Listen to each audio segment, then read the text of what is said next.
bright morning in the city of Baghdad, the birds were chirping, the market was bustling, and the sky looked friendly.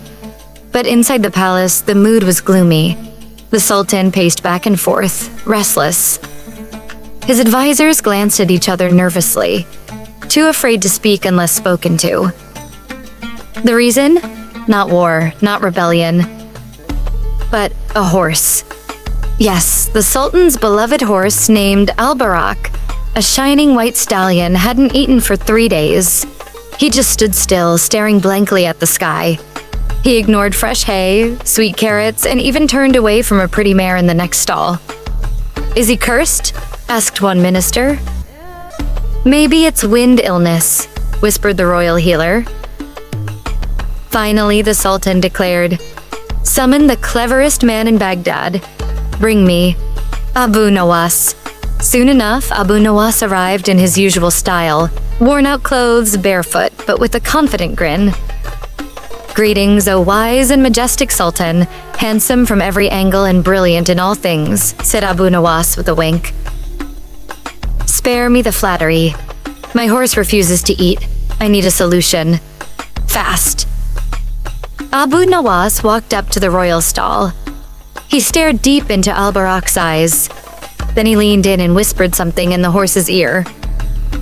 Everyone held their breath. What did he say? Magically, the horse blinked. Abu Nawas stood tall and nodded. "I know the problem. It's not stomach pain, not a curse, not depression. This is an existential crisis." "An existential what?" the Sultan asked. "This horse is tired of being just a means of transport. He wants a stage. He wants to be a star." A star. Yes, like the people who are tired of watching from the sidelines. Sometimes they just want to turn in the spotlight. The Sultan frowned. "So what's the solution?" Abu Nawas smiled slyly. "A party, but not just any party. A royal horse wedding party, with music, dancing, special treats, and guests from every corner of Baghdad." The Sultan thought for a moment and said, "Fine, but if you fail, I'll have you ride a camel through the desert without water." Abu Nawas swallowed hard. "Deal, Your Majesty. Deal." 3 days later, the palace courtyard looked completely different. There was a stage made of fine teakwood. Oil lamps hung overhead. Around it, stalls were decorated with silk, and a live animal orchestra played festive tunes.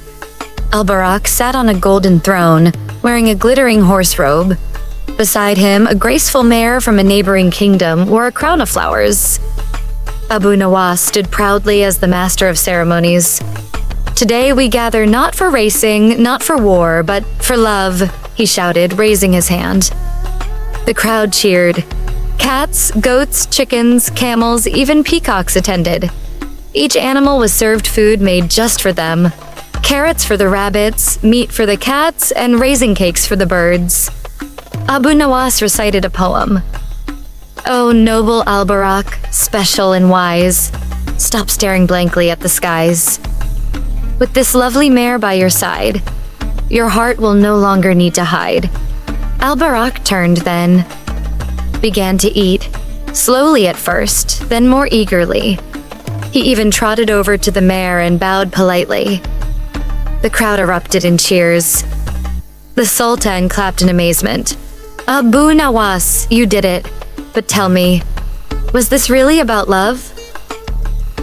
Abu Nawas grinned. "Love is just a metaphor, Your Majesty. What the horse really needed was fun. He was bored, tired of routine, just like your people.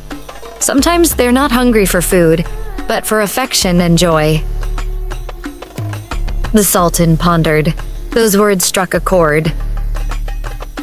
From that day forward, the palace held monthly festivals for the animals, the people, and sometimes just for laughter. Al-Barak returned to full health, and rumor has it, he actually got married. And Abu Nawas? He became even more famous, not as a trickster, but as a horse therapist extraordinaire, and occasionally gave TED-style talks titled, "How to Motivate Your Horse." Of course, his payment? A sack of grain and a leg of lamb.